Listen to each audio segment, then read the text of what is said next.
Dobrý den, vítám vás v Táboře, kde vám dnes ukážu byt 1KK v 7. patře tohoto domu.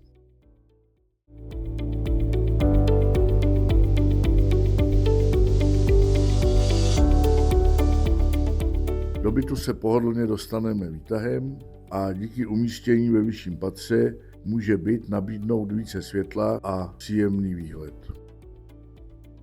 Tak se můžeme jít podívat do bytu. Hlavní obytná místnost je navržena tak, aby zde bylo možné propojit obývací prostor, paní, jídelní část a kuchyňský kout. Přestože jde o menší dispozice, správné rozmístění nábytku umožňuje prostor využít velmi prakticky. Bytový dům prošel v roce 2021 až 2023 rekonstrukcí. Součástí bytu je také koupelna s vanou, toaletou a prostorem pro pračku. Byt je vhodný pro jednotlivce, mladý pár nebo dlouhodobý pronájem. Jestli vás byt zaujal, ozvěte se mi pro další informace nebo vás osobně provedu nemovitost.